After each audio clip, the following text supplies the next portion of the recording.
Monsieur l'ambassadeur, vous avez organisé pour le lundi 24 juin et mardi 25 juin un forum économique pour les Congolais dans l'Union européenne. C'est une idée qui vous est venue il y a 3 ans. Comment vous est venue cette idée ? Il y avait un besoin de communication entre les milieux économiques et les milieux d'affaires belges ici et les opérateurs économiques de la diaspora congolaise avec les instances de décision au Congo. Il y avait comme une faille dans la communication et nous avons estimé qu'il était nécessaire d'élaborer un périmètre de convivialité, un cadre de rapprochement pour que les uns rendent compte des réformes qui étaient en train d'être entreprises au Congo pour présenter le nouveau Congo en éveil foudroyant et les attentes de ceux qui espéraient opérer au Congo. Et donc, ça a commencé timidement, nous en sommes à la 3e édition aujourd'hui et ça prend énormément d'ampleur parce que pour cette édition, nous aurons droit à la prestation d'au moins 5 ministres. Donc, c'était un besoin, c'était une nécessité incontournable et aujourd'hui, nous leur avons donné l'occasion de pouvoir dialoguer diaspora, opérateurs économiques et décideurs politiques de Kinshasa. Alors vous dites en effet dialogue, mais je suppose que comme tout forum, il y a des thèmes. Quel sera le thème de cette 3e édition ?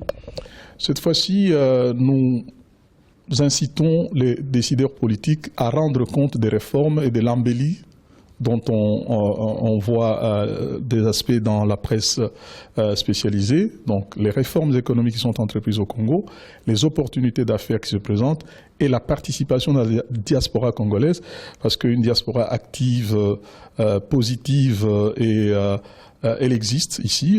Malheureusement, on n'en retient que la portion congrue négative. Et donc, autour de ces thèmes, je crois qu'il y aura des échanges fructueux, il y aura, me semble-t-il, une opportunité d'aller de l'avant et de pouvoir présenter le nouveau visage du Congo.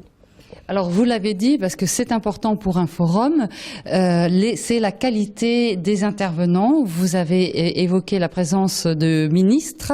Est-ce que vous pouvez nous parler de manière un peu plus approfondie de leur intervention ?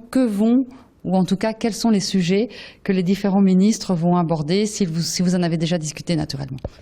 Non, je ne sais pas ce qu'ils disent par les contenus de leurs interventions, mais je sais, selon leur secteur d'activité, ce qu'ils peuvent à peu près dire, étant donné que moi-même je suis l'évolution des activités économiques dans mon pays.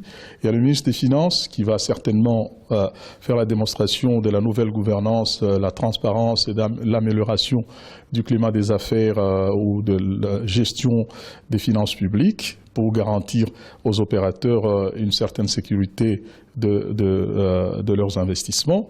Il y aura le ministre de l'économie qui est d'ailleurs pilote la partie, je dirais, congolaise de Kinshasa du comité préparatoire et le ministre du plan pour donner le panorama des ambitions congolaises sur 5-10 ans à travers les documents de stratégie pour la réduction de la pauvreté et la croissance. Il y aura le ministre de l'Industrie parce qu'il faut réindustrialiser très rapidement le Congo, étant donné que cette croissance économique tant vantée ne profite pas encore largement aux populations les plus pauvres. Et donc nous voulons internaliser l'activité économique pour que nous ne soyons pas tributaires de la bonne tenue des économies extérieures. Donc nous voulons de plus en plus incruster l'élément transformateur de l'activité économique au sein des populations congolaises. Et donc, moi, ce qui me préoccupe, c'est que les ministres puissent rendre compte et qu'ils puissent être interrogés par les opérateurs parce que la communication difficile et parfois les mésententes liées à l'ancienne bureaucratie qu'on a connue dans le temps ou les tracasseries qui ont souvent été montées en épingle. Nous voulons casser tout ça en ayant un face-à-face entre opérateurs économiques, parce qu'il y a la dimension privée-privée, donc d'ici et de là. Il y a des opérateurs privés du Congo qui viennent face aux opérateurs de l'Union européenne. Il y a les décideurs politiques qui dialoguent avec ces différents corps, mais aussi la possibilité d'inciter à la modernisation de la législation dans le monde des affaires.